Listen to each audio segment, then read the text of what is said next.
Hello नमस्कार दोस्तों, आप देख रहे हैं रंजीत मस्ती ग्रुप और मैं रंजीत कुमार। आपको हम अपने चैनल में स्वागत है आप लोगों का। और आप लोग का बहुत प्यार दुलार और आशीर्वाद मिला है। और आज एक जितिया पर्व है और वो माँ हर अपने बाल बच्चे के लिए करती है, बाल बच्चे का उम्र लंबे हो। तो आज हम लोग युवाओं के लिए भी एक अवसर है कि रेलवे में भी ड्राइवर और टेक्नीशियन का कुछ बहाली आया है, शायद 40,000 के आसपास आया है। तो हम लोगों को आज एक वादा करना होगा उस माँ से जो हम लोग के लंबी उम्र की दुआ कर रहे हैं, और एक वादा करना होगा कि उस माँ को हम लोग का जो सपना है उस पूरा होना चाहिए। और माँ के भी हम लोग भार को उठाने का काम करेंगे, क्योंकि आज उस बेटे के लिए माँ पर्व कर रही है, जो बेटे आज बिहार पुलिस के लिए किताबों में लगे हुए हैं, कहीं न कहीं बहालियों के बीच में लगे हुए हैं। और माँ उसके लिए आज लंबी उम्र की दुआ कर रहे हैं कि माँ का आशीर्वाद लेने का भी हम लोगों का मौका नहीं है भाई, क्योंकि हम माँ से बात किए तो हमारी आंख नम हो गई कि माँ ने फ़ोन उठाते ही बोला कि बेटे कब आ रहे हो। मैंने माँ से बोला कि जल्द आऊँगा माँ, लेकिन अभी बहुत सारे एग्ज़ाम देना है। तो हम आप लोगों से भी कहते हैं कि उस माँ का उत्साह बढ़ाना है, जो माँ हमारे लिए आज भूखे रहेंगे, एक दिन भूखे बेटे के लिए उपवास रखेंगे, बाल बच्चे के लिए उपवास रखेंगे। उस माँ को मैं चरण स्पष्ट करता हूँ और माँ से मैं वचन करता हूँ कि एक दिन आपकी खुशियाँ लौटाऊंगा माँ, क्योंकि आज बेटे आपका मजबूर है। मजबूर इसलिए है कि बार बार क्वेश्चन आउट हो जाता है माँ, पढ़ता तो हूँ पर कहीं न कहीं धांधलियों के बीच में हम लोग फंस जाते हैं। तो हम उस भाइयों से कहते हैं कि आज फिर तुम लोग शांत बैठ गए हो और अगले फिर बिहार पुलिस का एग्ज़ाम आएगा या बिहार एसएससी का एग्ज़ाम आएगा, फिर धांधली होगा तो फिर तुम गुहार लगाओगे कि ये होना चाहिए, वो होना चाहिए, ऐसा होना चाहिए, वैसा होना चाहिए। तो यही होता है कि जब तक हम लोग का ज़रूरत होता है तो हम लोग आवाज़ उठाते हैं और फिर बैठ जाते हैं।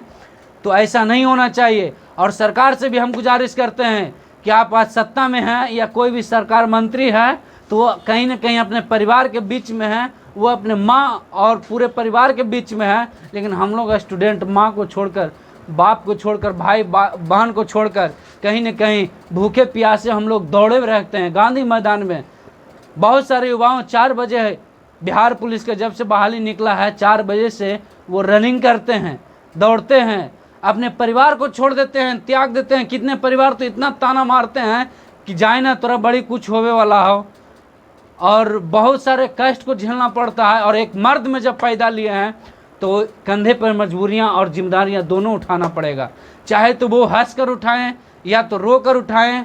और बहुत सारे भाइयों को क्या कहें, बहुत सारा तकलीफ़ है। किन्हीं को माँ बीमार है, किन्हीं का बाप बीमार है, तो भी वो बच्चे पढ़ने में मजबूर हैं। हमने एक आप लोगों के व्हाट्सएप ग्रुप बनाए हैं छात्र युवा शक्ति के त्राण, और उसमें आप अधिक से अधिक संख्या में जुड़ें। हम डिस्क्रिप्शन में उसका लिंक दे देंगे और आप लोग जुड़िए और सपोर्ट कीजिए। और हम लोग का एक संगठन की ज़रूरत है।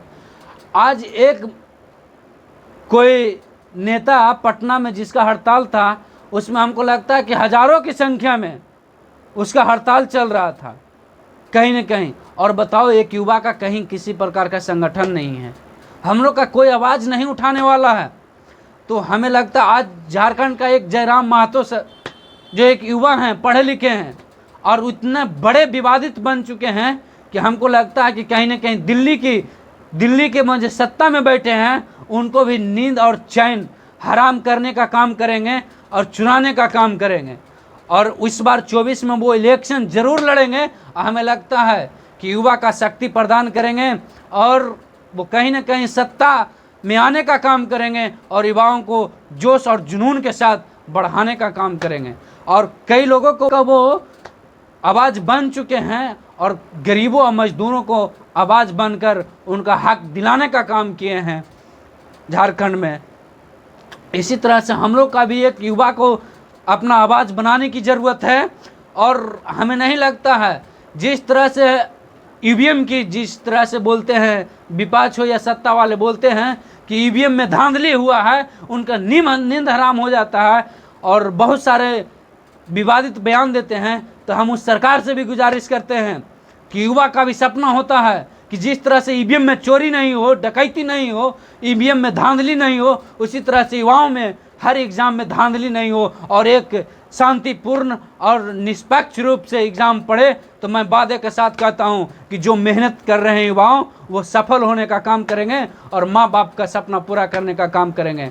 हम उस माँ को आज चरण स्पष्ट करते हैं जो बेटे के लिए आज एक दिन का उपवास रखेगी और बेटे के लंबे दुए की मतलब कि भगवान से आग्रह करेगी। मैं माँ को नमन करता हूँ अपनी नम्र हाथों से और चरण स्पष्ट करता हूँ कि माँ, एक दिन आपके चरणों में आपकी बेटे की खुशियाँ होगी और उस बेटे के सब सपने पूरे होंगे। और कमेंट में वो आपका ग्रुप देंगे भैया, और उसमें जुड़ने का अधिक से अधिक प्रयास करें और एक युवा भाई को समर्थन करने का काम करें। और हमारे एक रील बने हैं, इसी माँ जितिया माँ के पर्व पे ही हमारे एक दोस्त ने गाना गाया है कि एक बलाकवा बिना हमरा बंझिनिया कहे माँ। तो उस गाना को भी आप लोग सपोर्ट कीजिए और इसी जितिया के पर्व पर उस माँ को दर्द को बयां करने का काम किया है वो हमारे दोस्त, जो आप लोगों के बीच वो हमारे रील बने हैं, आज हम बनाए हैं और हम लोग 2 बजे रात में उसको शूट करवाए हैं। उस माँ को दर्द में, जिनके माँ को एक संतान की, एक बेटे की ज़रूरत है और बेटे वो हर माँ बाप के कंधे का जिम्मेदारियाँ उठाता है और कहीं न कहीं हर संघर्ष से लड़ता है और अपने परिवार के लिए लड़ता है। जब सब लोग बोलते हैं कि बेटियाँ घर छोड़ जाते हैं, तो बेटियों का तो परंपरा है, लेकिन माँ उस बेटे भी घर छोड़ जाते हैं जिनके माथे और कंधे पे जिम्मेदारियां होते हैं। वो बेटा मजबूर होते हैं जब देखते हैं कि बाप के फटे कपड़े हैं और माँ की तबीयत खराब है, तो कहीं न कहीं ट्रेन के जाते वक्त वो नम आँखों से निकलते हैं और 4 साल 3 साल 2 साल अपने जी को मारकर वो बाहर कंपनियों में कमाते हैं।